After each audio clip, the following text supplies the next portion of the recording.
Olá a todos, meu nome é Luiz Felipe Bono, eu sou advogado em Portugal e esse é meu sócio, Dr. Ramon, também é advogado em Portugal. Hoje, nosso tema é falar sobre os documentos necessários em Portugal para a vida útil, tanto como um advogado, como estudante, a pessoa que reside aqui. Eu vou começar pelo, na minha opinião, mais importante, que é o documento que libera os outros documentos, que é o NIF. O NIF é o número de identificação fiscal, ele é solicitado junto à autoridade tributária e é equivalente ao CPF do Brasil. Ou seja, toda vez que você vai abrir uma conta em banco, contratar um serviço de telefone, se inscrever numa universidade, qualquer ato da vida civil, você precisa dele. A pessoa que é residente legal em Portugal não precisa de um representante fiscal para solicitar. Basta fazer o agendamento por telefone, ou se já tiver o NIS, fazer o agendamento no aplicativo Siga.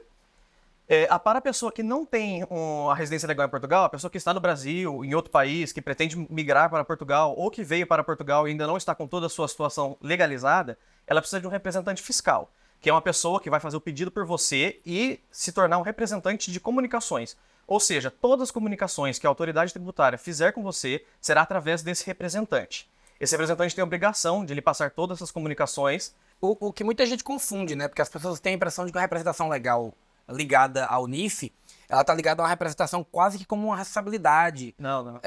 financeira, né? Pela pessoa que está sendo representada. Exato. Mas, em verdade, isso não ocorre. O que ocorre é só que a autoridade tributária precisa poder se comunicar com o seu tutelado. E se você não tem um endereço, uma residência já formal aqui em Portugal, essa comunicação deve ser feita por quem tem.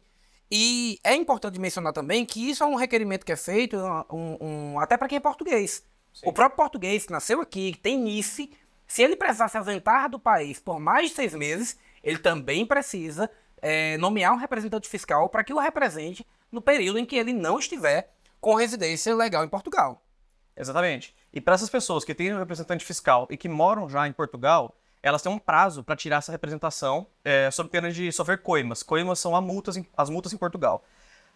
Ela tem um prazo de 183 dias desde que entrou no país para fazer essa troca, que chama, ela tem que fazer alteração, tirar a representação e fazer a alteração da morada fiscal. Que, por acaso, só interrompendo, perdão, é muito difícil de conseguir. Aqui em Portugal é um país meio complicado nesse aspecto, por isso que é sempre importante você procurar um profissional de sua confiança para auxiliar. Inclusive, eu peguei um caso recentemente justamente disso. O nosso cliente ficou 3, 4 meses tentando mudar a morada fiscal, juntou a manifestação de interesse, juntava contrato de arrendamento e a autoridade tributária negando essa alteração de morada, e quando chegou agora no exercício 2023, aplicou uma coima, que é o equivalente à multa do Brasil, porque ele não tinha mudado a morada fiscal em Portugal. Então, assim, Portugal é um país complicado nesse aspecto, e é importante que você tenha isso tudo muito bem definido, para que você possa depois questionar essas coimas, fazer tudo, porque não deixaram ele alterar a morada fiscal quando ele solicitou, porque ele não tinha a documentação necessária. Em 2023, ele leva uma coima porque a morada fiscal deveria ter sido alterada ao tempo em que ele fixou essa residência. Então, como é que muda essa morada fiscal? Quais seriam os documentos elementares para se trocar a morada fiscal? Exatamente. Para se alterar a morada fiscal, a pessoa precisa de um contrato de trabalho e um comprovante de residência e solicitar essa troca. O contrato de trabalho tem que ter validade de no mínimo 6 meses. Ou então, se ele for um prestador de serviços, aquela pessoa que tem atividade, que é como se fosse a MEI do Brasil, ele precisa provar um rendimento de no mínimo 6 meses e também comprovar a morada fiscal no país. Mas nesse caso, se estiver sendo alterado através da prestação de serviço, vai ser necessário um documento de suporte, como, por exemplo, o contrato de arrendamento. Exato. Porque a autoridade tributária entende que o profissional liberal, de uma certa forma, existe muita fraude, na verdade, né, em Portugal, relacionada com os recibos verdes. Então, a autoridade tributária pede o contrato de arrendamento como documento de suporte, porque o que, na verdade, se quer demonstrar é o ânimos de permanência. Então, você vai ter que ter ou um contrato de trabalho ou um contrato de arrendamento com registro nas finanças. Isso é muito importante, tá? Para esse efeito, por exemplo, eu alterei minha morada fiscal logo quando cheguei, com os recibos verdes, mas, obviamente, com o CAI 6010, que é o de advogado, e eu juntei naquele tempo minha comunicação, meu agendamento no CEF, demonstrando que eu já tinha requerido minha regularização. Então, o que a autoridade tributária vai pedir de modo geral primeiro, que você tenha comunicação com o CEF no sentido de que você já pediu sua regularização ou essa regularização em si, que é a tua residência ou o produto da tua regularização. Segundo, vai pedir um contrato de arrendamento registrado nas finanças. Não tendo isso, você pode substituir isso por um atestado da junta de freguesia, pode substituir isso por qualquer outro documento que comprove você fixa sua residência. E sempre, sempre, em todo caso, ou a demonstração que você está realizando atividade laboral, através do contrato de trabalho, ou a demonstração de que você tem atividade com a emissão dos recibos verdes dos últimos 3 ou 6 meses. E para fazer o pedido do NIS, ele não é um pedido muito complexo para os estrangeiros. Você precisa apresentar o teu passaporte, certificado, autenticado no Brasil e apostilado fotocópia, um comprovante de residência do país que você reside no momento, né? No caso, nossos clientes geralmente são brasileiros, então essa é a situação que acontece. Do país de origem, né? Exatamente. Além do comprovante de morada, se for fazer por uma pessoa, por um representante, tem que assinar as procurações, o advogado, as pessoas aqui em Portugal que já têm o NIF atribuído, consegue fazer o pedido pelo portal das finanças online, que é o e-balcão. E qualquer pessoa que tenha residência em Portugal pode representar no NIS. Exatamente. Há essa confusão sempre de que só o português pode representar, mas não. Se você é brasileiro, também já veio para cá, já tem sua residência, seja ela CPLP, como é o caso agora, você já pode ser representante fiscal em âmbito de NIF das pessoas que você deseja representar. Lembrando que tem as obrigações do representante, de comunicações que se deve obedecer, mas você pode. No que se relaciona com o NIS, que é o número da segurança social, ele é o equivalente no Brasil ao que seria o PIS ou o próprio NIS brasileiro. O NIS ele é um pouco diferente do NIF. O NIF ele é atribuído a toda e qualquer pessoa que o deseje, o NIS não. O NIS, para ser atribuído, ele indica eminentemente que você está realizando atividade profissional. Exato. Seja ela por conta própria, seja ela por conta de outrem. Se for por conta de outrem, o teu empregador pode fazer o pedido de atribuição desse NIS direto no sistema da Segurança Social e tudo bem, fica atribuído. Se você tiver... Antigamente era somente dessa maneira. Exato. O empregador tinha que obrigatoriamente pedir a sua solicitação, você não poderia fazer propriamente. E também antigamente era feito através do sistema do SIGA. Você podia fazer ele por videoconferência, podia fazer ele por agendamento na Segurança Social. Recentemente, mais ou menos uns 2 meses atrás, a Segurança Social alterou esse padrão e hoje ele é feito no próprio site da Segurança Social direta. Bastando que você lá preencha o formulário online, um requerimento super simples, e anexe junto o teu documento de identificação, passaporte, para que você possa fazer o requerimento do NIS. E feito isso, a Segurança Social ela vai julgar aquele teu pedido, vai atribuir, e depois você tem que fazer o levantamento do documento em qualquer balcão da Segurança Social. Qual a importância do número da Segurança Social? É através desse número que você vai poder estabelecer o teu regime previdenciário em Portugal. Então, se você está imigrando para Portugal e deseja permanecer aqui, é talvez o número mais importante, porque é ele que vai garantir que daqui a 30, 35 anos você tenha acesso à reforma. E não só isso. Você vai ter acesso também a todos os benefícios do governo, se você for elegível para. É o caso que aconteceu do auxílio que houve com relação à inflação no último novembro, né? Que todo mundo que tinha NIS atribuído, estava em Portugal, ganhou o benefício, se não me engano, ao tempo de 125 euros. 125 euros, né? Agora, recentemente, também está tendo o auxílio moradia para quem tem contrato de arrendamento registrado nas finanças e tem a alocação de fatura social do gás, da energia. Você também está tendo acesso aos pagamentos trimestrais de 90 euros. Então, o número da Segurança Social é um número de proteção. Inclusive, que é a parte mais para mim, interessante do NIS, é que através dele você também pode pleitear a proteção jurídica, que basicamente é o acesso à gratuidade judiciária aqui em Portugal. Inclusive acesso a advogados dativos. Exatamente. Diferente do Brasil, né, Felipe? Que quando a gente vai, por exemplo, protocolar um pedido com gratuidade judiciária, é um pedido que é feito dentro da petição inicial. Enquanto que aqui em Portugal, se você vai entrar com um processo judicial, primeiro você tem que solicitar à Segurança Social o pedido de proteção jurídica. Quando ele defere esse pedido, munido dele, você consegue juntar aqui na tua petição inicial e você vai ter as custas daquele processo pagas pela Segurança Social em seu favor. Então é um caminho um pouco diferente do que a gente vê no Brasil. No caso, quem tem o NIS e solicita a proteção jurídica, além dela solicitar a dispensa de pagamento de custos de processo, do processo judicial, ela pode pedir também o acompanhamento de um advogado dativo fornecido pelo Estado de forma gratuita. O próprio Estado nomeia esse advogado entra em contato com essa pessoa e começa a tratar do caso, seja para o início do processo ou um processo já em curso. Vamos supor que a pessoa foi processada, foi citada e ela não tem como se socorrer um advogado. Aqui a gente sabe que os advogados cobram honorários caros, cobram honorários já para o início do processo. Não é igual no Brasil, que tem a cota litis, que a gente cobra com sucesso. Então, é muito difícil para uma pessoa que tem um rendimento básico aqui em Portugal contratar um serviço advocatício. Então, o Estado acaba nomeando esse advogado para que tenha todo o direito ao acesso à justiça. E tudo isso decorre da atribuição do NIS. Ou seja, é um documento importantíssimo para você que deseja residir legalmente em Portugal e ter uma vida muito próxima do que você teria no seu país de origem. Ter os benefícios de um cidadão. Exato. E tem uma outra questão ligada ao NIS, que também é muito interessante, que é a questão do cartão europeu de saúde de seguro-doença. Sim. Seguro-saúde. Seguro-saúde. Perdão, o cartão europeu de seguro-saúde. Quer dizer o quê? Se vocês têm o número de NIS atribuído e você mora aqui em Portugal, você pode solicitar através do aplicativo ou da página da Segurança Social Direta a atribuição de um cartão europeu de seguro-saúde. E com esse cartão você vai poder ter acesso à saúde pública de todos os países membros da Europa. Por que isso é importante? Usa para quê? Para começar que você vai poder parar de comprar seguro viagem. Lembre que se você está em Portugal e você é residente aqui em Portugal e você viaja a turismo para outro país da União Europeia, você tem que estar munido do seguro viagem.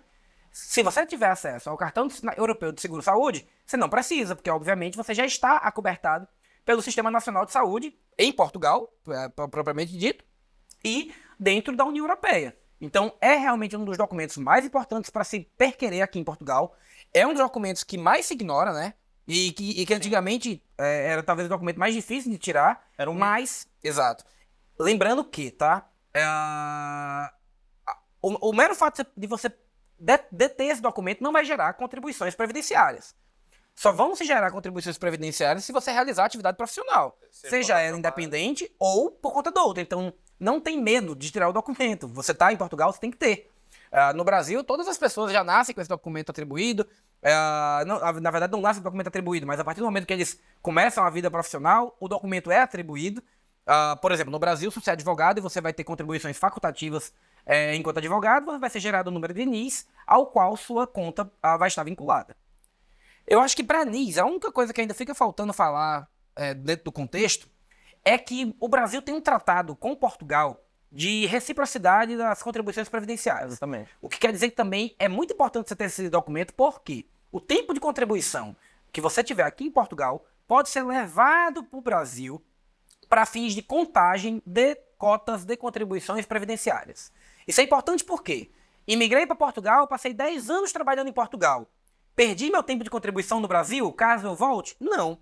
Se você já tem 10 anos de contribuição no Brasil, veio para Portugal, trabalhou mais 10 anos, contribuiu ao todo 20. Você só precisa fazer o requerimento para que a Segurança Social Direta de Portugal comunique ao governo brasileiro que você é detentor daquele tempo de contribuição. O que vai facilitar muito a sua reforma quando chegar o momento.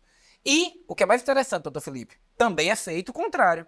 O tempo de contribuição que você tem no Brasil pode ser trazido para Portugal para fins de contagem de prazo previdenciário igual. Por exemplo, eu no Brasil, eu tinha 4 anos de contribuições previdenciárias ligados ao tempo que eu pratiquei advocacia em prática individual e tinha mais alguns anos enquanto empresário, seja do escritório de advocacia, seja da empresa que também eu cheguei a possuir no Brasil. Todo esse tempo de contribuição que eu tive no Brasil, eu trouxe através do tratado para aqui, para Portugal, e computo como prazo de contribuição, de modo que eu não perco. As pessoas têm essa impressão, né? Nossa, vou para Portugal, trabalho, volto para o Brasil. A primeira coisa que eu escuto dos meus clientes é: joguei dinheiro fora. Contribuía no Brasil, joguei 10 anos fora de contribuição. Não, você não jogou. Você só está muito mal assessorado, tá? Exatamente. Se você for bem assessorado, você vai saber que você vai ter sua contribuição previdenciária. Obviamente tem regras, né? Você contribui no Brasil, por exemplo, com 4 salários mínimos, 5, a contagem aqui em Portugal vai contar diferente. Você vai trazer só o tempo de contribuição. Não vão ser considerados os valores contribuídos. Mas também não era nem justo que fosse, né? Uma vez que o câmbio não é muito equânime, né? Então, doutor Ramon, é engraçado porque aqui em Portugal parece que cada documento leva ao outro. É como se fosse um quebra-cabeça. Você encaixa uma peça e consegue outra peça. Inclusive, doutor Felipe, eu estava jantando outro dia e um cliente meu também, que trabalha nesse restaurante, estava falando que a esposa dele, russa, estava aqui em Portugal e tentava abrir conta em banco e não conseguia abrir conta em banco porque tinha que ter atividade, demonstrar renda. E para abrir atividade, eu precisava ter conta em banco porque tinha que ter o IBAN. E ele chegou para mim e fez: olha, doutor Ramon, o que é que eu faço? Ela não consegue abrir a conta porque não tem o IBAN. E ele é português, né? Não, ele é português. Português. E ela é russa. Ele fez: doutor, eu não consigo abrir a conta em banco porque não tenho atividade. Eu não consigo abrir a atividade porque não tenho conta em banco. O que é que faz? E assim, infelizmente, Portugal é meio assim mesmo. Por isso que minha recomendação para ele foi, obviamente, contratar um serviço para fazer aquilo, porque tem hora que a coisa trava. Não tem jeito. Exatamente, aconteceu isso comigo. Eu precisava tirar um atestado de morada para ir pro CEF na entrevista, e eu não tinha contrato de arrendamento, não conseguia tirar atestado de morada. Sem contrato de arrendamento, não faço entrevista, sem atestado de morada, não faço entrevista. Eu peguei o IS, que eu já tinha sido atribuído, e a minha comprovante de matrícula na faculdade. Exato. Levei na junta de freguesia, eu demonstrei que eu tinha o endereço cadastrado da faculdade e tinha o mesmo endereço cadastrado do NIS, e eles concederam o documento para mim. Isso. Lembrando que esse não é a modalidade certa, correta de emitir o atestado de junta de freguesia, mas, como eu falei, aqui em Portugal eles são mais flexíveis com quem está regular, com quem tenta regularizar e principalmente com quem estuda. Exatamente. Porque eles sabem que o estudante está aqui fazendo mestrado, ele tem dificuldade mesmo para conseguir, por conta da crise imobiliária em Portugal, de arrendar um apartamento e acabar lá arrendando quarto. E aí quem arrenda quarto normalmente não tem contrato de arrendamento, porque você é detentor só de um pedacinho daquela fração autônoma do apartamento. Então o que acontece? Se você leva um outro documento oficial à junta de freguesia ou a matrícula da universidade, eles emitem o atestado da junta de freguesia, que nada mais é do que um órgão bairrista dizendo que você é morador daquela freguesia. É como Mas se fosse a prefeitura, né? Exato. Mas a modalidade certa da emissão do atestado de junta de freguesia é quando você leva lá 2 recenseados daquela freguesia, que é o equivalente a um bairro, né, do Brasil, e eles atestam, que certificam que você mora naquele local e que está ali. De modo que eles emitem para você um atestado oficial que serve como comprovativo de morada para quem não tem, por conta da crise imobiliária, a possibilidade de ter um apartamento arrendado todo em seu nome. Isso é uma questão muito importante, né? Porque as pessoas moram no Brasil em apartamentos gigantescos. E às vezes elas têm aquela impressão de que vão vir para Portugal e que vão manter esse padrão. E aí elas têm que se adaptar a morar em quarto, morar num apartamento menor. E isso às vezes é muito difícil para quem às vezes é até mais velho e vem para Portugal, que já é acostumado a ter uma vida assim mais... Isso demora aqui em Portugal, você leva um tempo para poder achar o teu apartamento dos sonhos. Eu, por exemplo, eu fiquei 6 meses na fila de espera para poder arrendar meu apartamento. Tinham 38 pessoas na frente. É uma complicação para arrendar apartamento em Portugal. E acaba que você sempre... Eu atribuo mais a sorte de você arrumar um arrendamento bom. Ou então você sair de Lisboa e ir para o interior.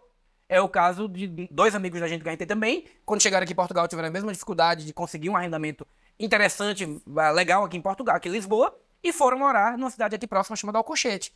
E aí conseguem, por exemplo, morar num apartamento, super apartamento legal. Fica um pouco mais afastado, precisa de carro, tem outra pegada com quem mora aqui em Lisboa, mas que funciona muito bem também. Sim. Eu, graças a Deus que eu não fiz essa escolha, porque acabou que minha vida ficou toda resumida aqui à universidade e ao escritório, tudo muito próximo aqui de Lisboa, então morar fora seria muito complicado para mim a questão do translado, né? De ir e voltar para Lisboa, mas, entretanto, todavia, para quem chega em Lisboa até achar um apartamento dos sonhos, essa é uma recomendação que eu faço com toda segurança.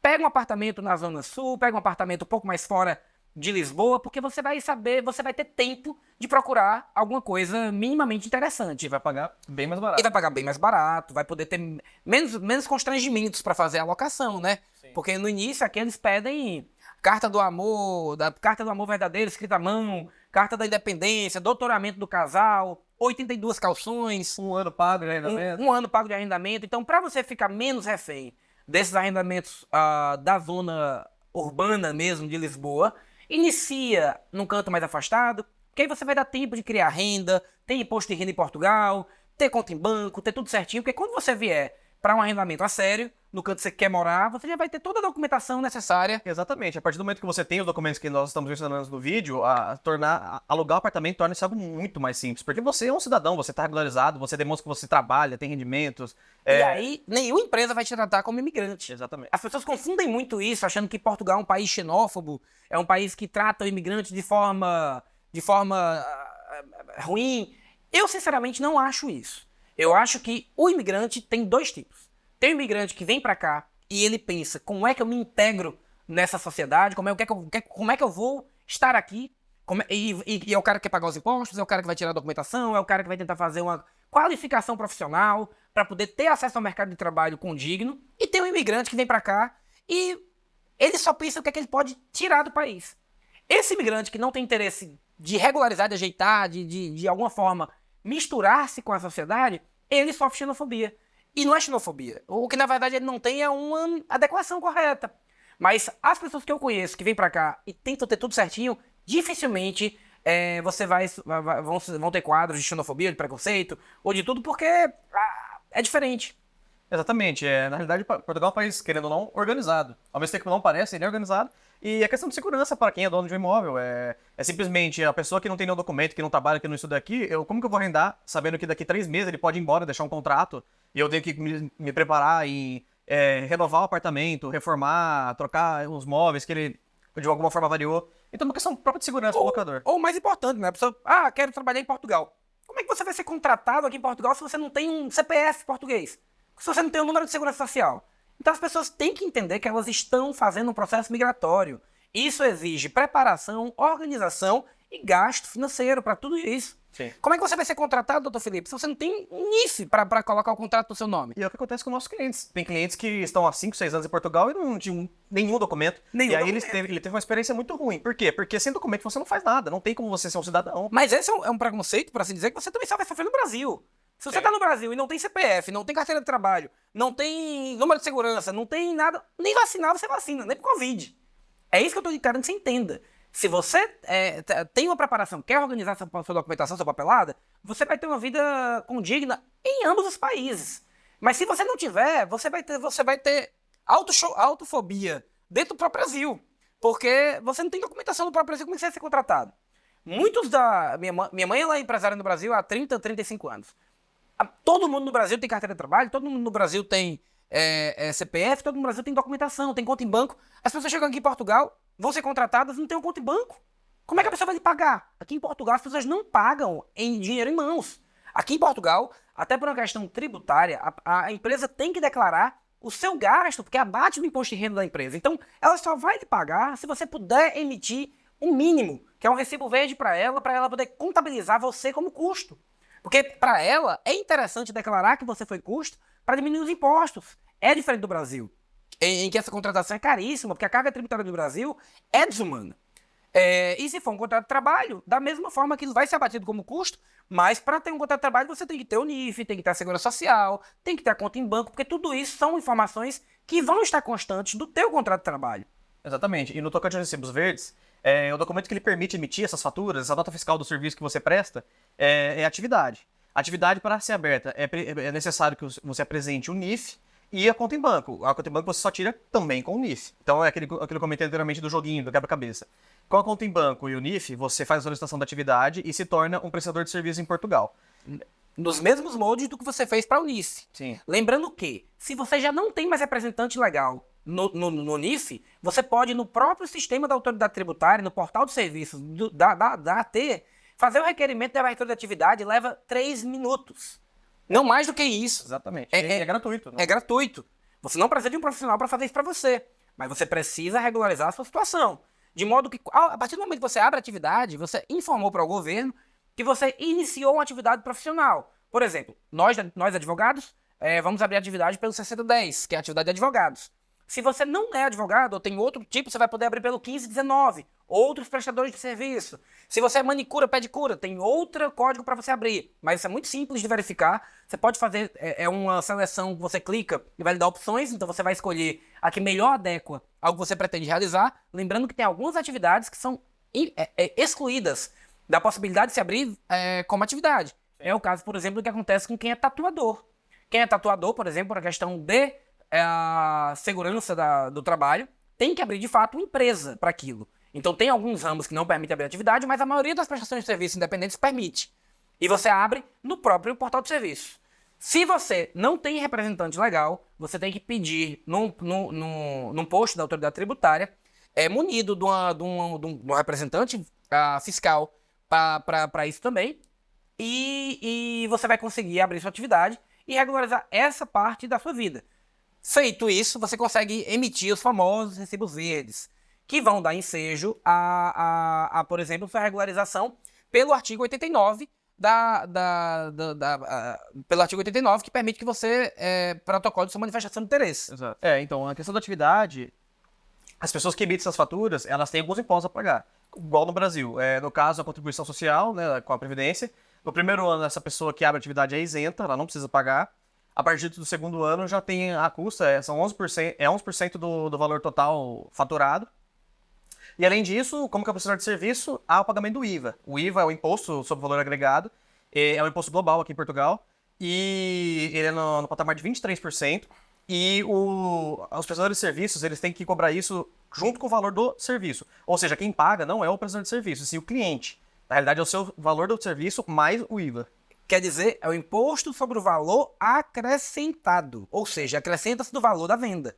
No Brasil, a gente tem o costume de colocar o valor final, né? A gente já vem dizendo, olha, custa R$1.000, é R$1.000. Aqui em Portugal tem que lembrar que toda venda que é realizada, depois se acrescenta o valor do IVA, o que causa muita estranheza para alguns brasileiros. Quando chegam, sabem que determinado produto tem um determinado custo e depois acrescenta aquilo.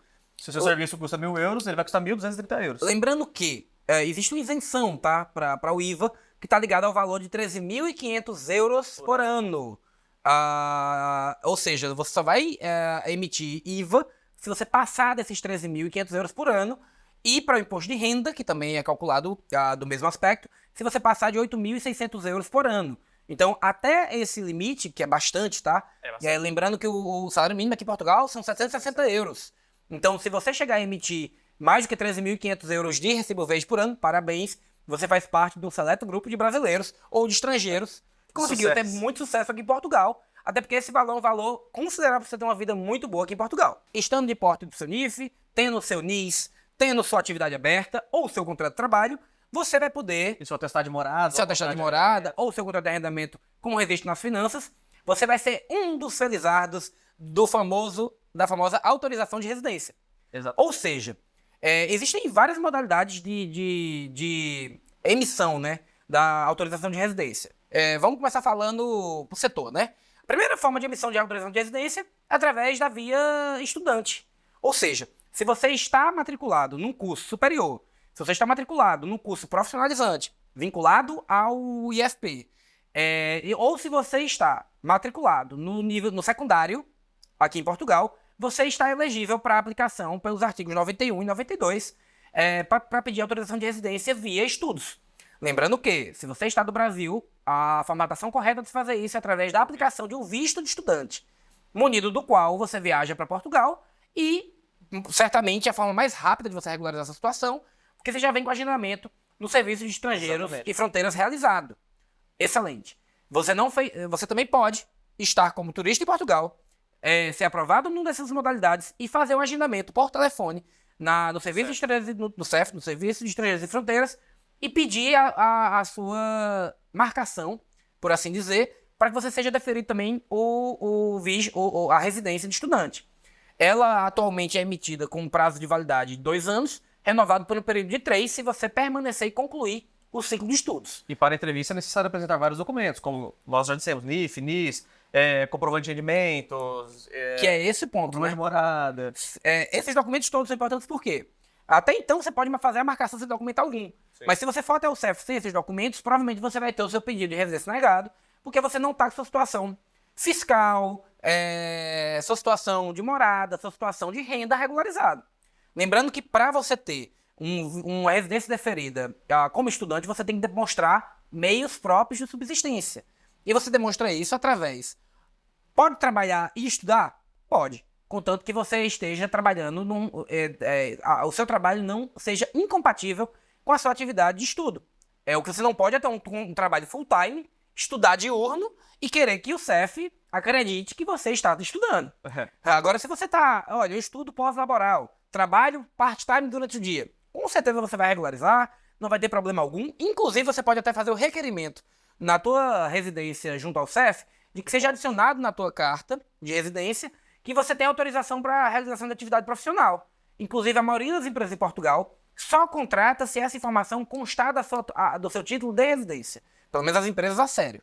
Exatamente. E dentre as modalidades que nós temos de residência, também a possibilidade do pedido pelo artigo 15, de que aquela pessoa, aquele brasileiro, aquele estrangeiro, no caso, que é casado com algum cidadão da União Europeia, ou que é filho de um cidadão da União Europeia, ou que é pai e é dependente desse cidadão da União Europeia. Lembrando que esse título ele não é provisório, que nem o de estudante. Ele é permanente. Validade de 5 anos. Validade de 5 anos. E que depois renova independente do status conjugal. Exatamente. Você não precisa mais estar casado depois dos 5 anos, por exemplo, para já ter uma autorização de residência permanente em Portugal. Os documentos são praticamente os mesmos para se apresentar. Na teoria não é, mas na prática é. A lei não menciona a exigência de documentos com relação a estudo, a manifestação de interesse. Mas eles acabam pedindo na entrevista. pedindo, se você não levar, você vai ter... Provavelmente seu processo vai ficar em pendência. É o meu E caso. vão pedir para ajustar. Eu sou casado com uma cidadã da União Europeia e eu fui na entrevista, obviamente sou advogado, levei todos os documentos possíveis e imagináveis que E existem. foram pedidos. E foram pedidos. Eu achei Mesmo que não, imaginei que estando não. fora da lei. Mas foram. É. Exatamente. E fora isso, você também tem as modalidades de regularização através do trabalho. Seja por conta própria ou por conta de outra. E aí você vai ter cumulativamente os artigos 88 e 89 ligados ao contrato de trabalho, a promessa de contrato de trabalho ou a emissão dos recibos verdes e a atividade, que é como se fosse uma MEI no Brasil, né? Que é quando você mesmo presta serviço e você mesmo emite suas faturas. E todas essas modalidades também vão prescindir de que você tenha o NIF, certidão de quitação das obrigações tributárias das finanças, certidão de quitação das obrigações da Segurança Social na Segurança Social direta, o comprovativo de que você está com a morada regularizada, comprovativo de que você tem o passaporte válido, se você for casado, a certidão de nascimento ou a certidão de casamento apostolada em AIA, com validade emitida de 6 meses. Toda essa documentação que a gente vai deixar para um outro vídeo, porque é bastante informação. A gente vai chegar nisso já já. Exatamente. E por último, doutor Felipe, a gente tem a modalidade mais famosa de Portugal, Que dá o que falar de atualmente. regularização, que está atualmente há 250 dias sem abrir vagas? Não. 260. 260 dias, Hoje. que é o famoso artigo 98, reagrupamento familiar. Se você é um dos felizardos que vai reagrupar familiarmente com alguém que tem uma das residências que eu mencionei anteriormente, parabéns. Você vai estar na figura mais retardatária que existe hoje, junto ao CEF, ao Serviço de Estranheiros e Fronteiras, e é basicamente a permissão que você tem de estar morando em Portugal legalmente, quando você é familiar de alguém que detém esses títulos. Ou seja, doutor Felipe, eu, por exemplo, tenho minha residência através do mestrado, estudante, meu cônjuge vai poder reagrupar comigo por conta do meu status migratório. É diferente do caso de quem é casado ou de quem é familiar do cidadão da União Europeia. Aí, como eu disse, vai para o artigo 15. Para quem é casado ou tem uma relação familiar com quem detém um título de residência, uma autorização, é sempre pela via do artigo 98. Porque é essa confusão em Portugal. Mas, lembrando que é também a modalidade mais difícil de conseguir agendamento, a que você tem que submeter a mais espera e que acaba sendo a mais pesarosa de se conseguir no final das contas, porque não é do interesse muito, eu acredito, do governo de Portugal facilitar muito o pedido de reagrupamento, até porque ele não tem um limite para a quantidade de pessoas, né, que podem reagrupar. Sim. Lembrando que todas as modalidades que eu mencionei anteriormente, se você tem que demonstrar meios de subsistência próprios, que tem que ser sempre superiores a um salário mínimo português. Se você decidir reagrupar sua esposa ou seu esposo, você tem que demonstrar um adicional de 50% desse valor para demonstrar a capacidade financeira de reagrupar aquele cônjuge. E se você tiver um filho ou outros parentes que você deseja reagrupar, você vai ter que adicionar, em cima dos 50% que já foi adicionado do cônjuge, 30%. mais 30% para cada filho. Lembrando, isso é muito, muito importante. Se você vai com 3, 4 membros da família para fazer o reagrupamento, faça as contas certinhas para que você não chegue lá e você, por exemplo, eu tive uma cliente minha de Angola, que ela tinha 5 filhos para reagrupar. E ela, quando nós fomos para a entrevista do CEF, a renda dela só deu para reagrupar 2 filhos. E é isso mesmo, tá? O CEF autorizou o visto, nesse caso específico, porque para quem vem de país de África, primeiro você faz a aplicação aqui no CEF para o reagrupamento familiar, é emitido um visto em África para que essa pessoa possa vir. É um movimento um pouco inverso do Brasil, diferente do Brasil, que você pode simplesmente vir e resolver aqui. A África isso não é possível. Mas o que ocorre é que ela só conseguiu trazer 2 dos 5 filhos. E aí não há o que fazer. O governo também não analisa isso de forma humanitária. Olha, vamos separar a família. Infelizmente, a família vai ser separada sim, porque, em tese, a mãe não tem condições de financeiramente manter os 5 filhos aqui. O interesse do governo é que todas as pessoas que estejam aqui sejam capazes de viver, de cumprir com todos os atos da vida civil. Por isso que a recomendação que foi feita para ela foi aumentar a renda para que a gente pudesse marcar uma nova entrevista e poder, por fim, completar o reagrupamento da família inteira, tá? O que acabou se resolvendo depois, porque o filho dela ficou maior de idade, acabou saindo do household dela, do agregamento familiar, e aí acabou podendo reagrupar os outros 2 que faltavam. Mas leva um tempo, uma curva de tempo maior para resolver tudo quando é assim. Exatamente. E agora acho que falta falarmos da CPLP, da autorização de residência nova para A CPLP, ela é uma residência automática que foi deferida a todas as pessoas que eram brasileiros ou que estavam pertencentes à comunidade de países de língua portuguesa e que, por enquanto, para o governo de Portugal ainda não foi liberada conforme originariamente ela foi criada. Atualmente a gente tem uma fila enorme, né, de manifestações de interesse em Portugal em razão da Covid-19 e basicamente o governo só liberou até agora a autorização de residência CPLP para quem já tinha aplicado para MI até 31 de dezembro de 2022. Então quem tinha a MI até o ano passado teve a possibilidade de fazer o cancelamento dessa MI e a substituição pela autorização de residência CPLP. Quem ainda não tinha pedido está aguardando abrir com o governo de Portugal as novas vagas, o que é bastante gente, tá? Mas também foram decretados mais de 140 mil, né? Pedidos de autorização de residência. Então, o que o governo queria, na verdade, era limpar essa fila, né? E limpou mesmo. Acabou sendo uma coisa muito boa para o governo e para as pessoas, porque quem estava na fila da MI teve essa fila bastante encurtada, né? Porque a maioria das pessoas saiu dessa fila e foi para autorização de residência CPLP. E quem está com essa residência deferida, ela foi deferida de forma automática, sem a entrevista do CEF, pelo período de 1 ano. E não se sabe ainda como é que o governo vai fazer a renovação desse documento, ou se vai fazer a renovação desse documento. Por enquanto é uma grande incógnita. E em Portugal, eu não fui confortável nem de arriscar o que é que vai acontecer. De modo que a gente está em julho de 2023, a CPLP foi autorizada em março, né? Desse ano, e aí foram deferidos inicialmente 140 mil pessoas. Sim, no site já tem a possibilidade, mas está marcado lá no site foi criado um portal específico para fazer esse requerimento, que é o portal cplp.cef, e está lá em breve ainda a possibilidade de abertura dessas novas vagas para quem não tem CPLP ou para quem não tem manifestação de interesse, e de fato é isso que tem que ser feito, né? Mas até agora não há previsão ainda também da liberação dessas vagas para quem não tinha manifestação de interesse. Também, né, doutor Felipe, a celeuma em relação à validade ou não desse documento, porque quem teve essa residência deferida através do CPLP não tem um cartão de residência ou um título de residência no formato tradicional, que é o cartão que a diretiva da União Europeia autoriza a circulação de pessoas dentro dos Estados-membros, mas eu sou da opinião de que isso não afeta em absolutamente nada. É um título de residência absolutamente equivalente a todos os outros, inclusive com o número de deferimento igual. Só que eu penso que nesse ponto específico as pessoas viajam dentro da União Europeia como turistas. Elas são de fato residentes em Portugal, mas elas têm que ir para dentro dos outros Estados-membros da União Europeia pelo período não superior a 90 dias e munidos de passagem de volta, hotel, seguros viagem ou o famoso cartão de saúde da União Europeia, que a gente mencionou anteriormente, pode ser conseguido através do NIS e também é gratuito. Mas, doutor Felipe, discorda ou concorda com isso? Eu concordo. Acho que é uma autorização deferida em Portugal, sob regimento interno português, que faz parte dentro da União Europeia. O formato, vai lá, não é tão interessante que nem dos anos, que é um papel, uma folha A4 impressa. Mas assim, olha, eu penso muito na questão da técnica. É uma residência, é uma autorização de residência emitida pelo governo de Portugal. Nada vai tirar o efeito do que uma autorização emitida pelo governo de Portugal, que é membro da União Europeia, defere. Então, há muita discussão nos fóruns, na internet, sobre eu consegui viajar, não consegui viajar. Eu acho que isso é tudo muito pessoal. As pessoas viajam das formas mais esdrúxulas e hediondas possíveis, e aí a pessoa viaja, às vezes, com a vida toda desorganizada e culpa a CPLP.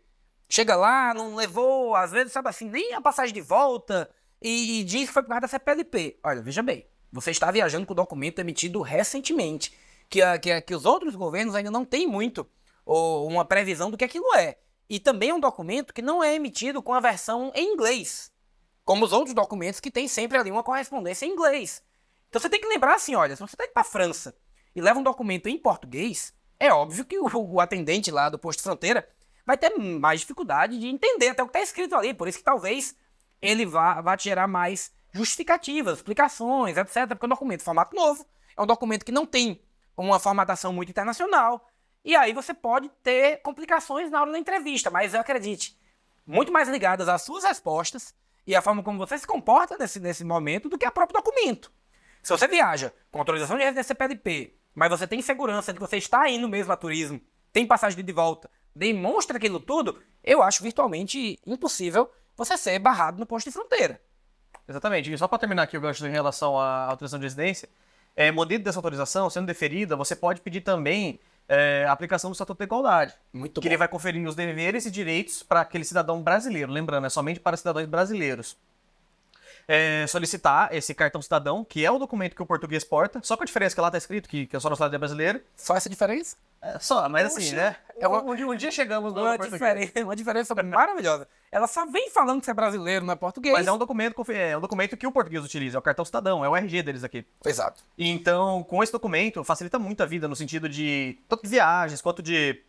Não deveria, mas facilita no sentido de viagens, quanto no sentido de você fazer o financiamento de imóvel, um financiamento de um veículo, você tem todos os direitos que o português tem. Exato. A questão no próprio documento ele vem escrito que ele é deferido ao abrigo do Tratado de Porto Seguro, vem escrito nele também que não é um documento válido para viagem, mas a verdade é que as pessoas estão...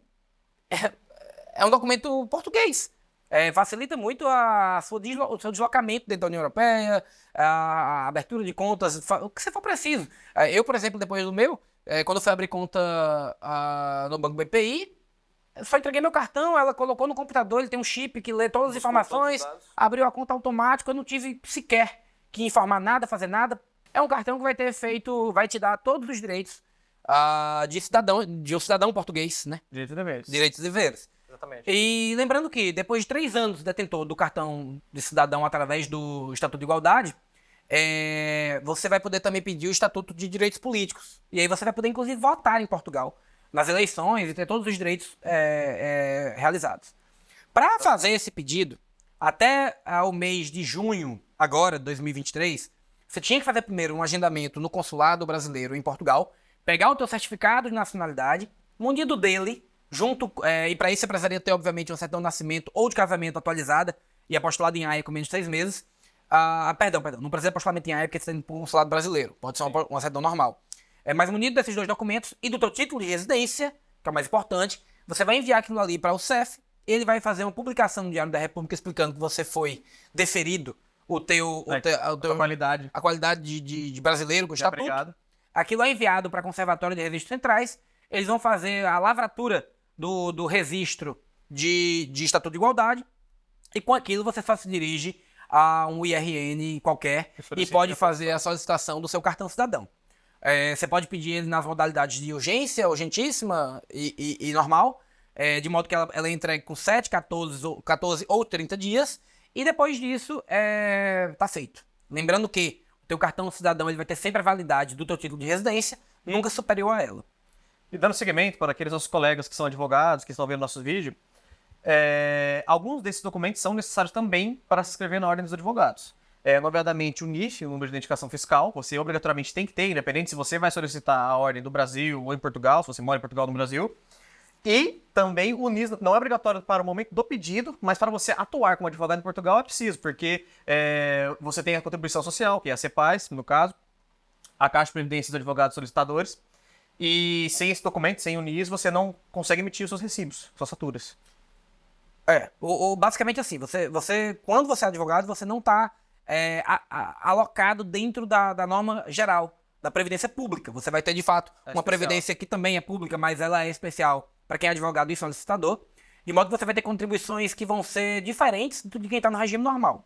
Uma pessoa que não é advogado e trabalha no regular, ela vai contribuir, como o Dr. Felipe falou, na proporção do que ela faz emitir recibo. Se você é advogado, você vai estar dentro dos escalões da CEPAS e você vai pagar um valor fixo de acordo com quantos anos você faz que você já advoga. Sim. Sendo o escalão segundo o primeiro para quem já é advogado, o primeiro escalão para quem é estagiário, advogado estagiário. No segundo ano da advocacia você vai para o escalão 3, depois para o escalão 4 e chega no máximo aí de 250 euros por mês de contribuições previdenciárias para a CEPAS. Mas lembrando também que quanto maior o teu escalão, maior a tua contribuição e maior a tua reforma depois do tempo de contribuição normal. Pelo que, pessoal, essa é a importância de você vir para Portugal com planejamento, como a gente vem falando sempre, organizado, para que você mesmo tenha uma transição mais confortável, mais humana, mais digna, para que você possa estar em Portugal e fazer escolhas certas. Quer arrendar um apartamento? Você tem o NIF, tem a segurança, tem contribuição. Quer tirar um cartão de crédito? Você vai ter que ter contribuição previdenciária para mostrar lá o seu extrato de quanto você ganha por mês. Como é que você vai financiar um imóvel, doutor Felipe? Ano que vem, se você não tem imposto de renda, Exatamente. se você não tem contribuição previdenciária, E como que eu tenho imposto de renda, você não tem nenhum documento aqui? você não tem documento nenhum, você vai ter muita coima. Se você vier pra cá e não fizer isso, que as pessoas tiram NIS, tiram NIF, ignoram aquilo por anos, e aí depois nos procuram pra resolver. Olha, doutor, eu tô aqui, levei 3 coimas. As coimas são caríssimas, tá? Tem um cliente da gente que todo ano ela paga 1.100 de coima. Ela tá parcelando a quinta coima passada. Mas tá passando aqui da coima porque veio aqui em Portugal em 2018, fez o NIF, foi embora. Ignorou que existia aquele documento e foi embora. E aí leva coimas por cima de coimas e vai fazer parcelamento e tarará, e depois não consegue mais nem regularizar em Portugal, porque lembra que se você não tiver a quitação das finanças, você não consegue tirar seu título de residência? Exatamente. Essa é a importância da documentação em Portugal. E aí, com essa documentação ok, você vai ter uma vida mais digna, você vai poder ir lá, financiar um veículo, viver um pouco do que a Europa te proporciona. Você poder financiar um carro, eu estava vendo ontem, você consegue financiar um Nissan, por exemplo, com 5 mil de entrada, você financia com parcelas de 123 euros. Um Nissan é equivalente ao Kicks do Brasil. Isso você só consegue se você tiver uma residência, se tiver tudo certinho, comprovativo de renda, ou você vai para aquela monte de propaganda que a gente vê aqui, né? Tirou o CPLP, financia um carro pelo dobro do triplo. Não cai nessa. Espera um pouco para comprar teu carro em Portugal. BMW que é barato. Mercedes é barato. Não começa com Mercedes, não começa com BMW. Compra um carro que você compraria no Brasil. Você tinha um BMW no Brasil? Então compra aqui. Mas você tinha um Corsa no Brasil? Compra um carro aqui de 20, 25 mil. Você vai ter uma parcela ali equivalente com o teu salário. Você vai poder pagar aquilo sem a dor de cabeça, sem estar agoniado, sem estar comprometendo muito tua renda aqui em Portugal para ter um veículo, até porque o caro aqui em Portugal não é o veículo. Caro aqui em Portugal é o dístico, que é onde você vai estacionar teu carro, Seguro. quanto você vai pagar de estacionamento, é o seguro do veículo. Então assim, ó, Portugal é um país do planejamento, não é o país do vamos ver, do vamos dar um jeitinho. Organiza tua papelada, organiza tua documentação, chega aqui em Portugal, corre atrás para fazer toda a tua papelada, fica o mais correto que você puder. Você vai perceber que você vai ter uma vida muito mais organizada, muito mais digna. Então, venha você também para Portugal, mas venha com esse sentimento bom e com essa experiência maravilhosa que nós tivemos, tá bem? Foi um prazer ter vocês aqui como ouvintes hoje e até a próxima.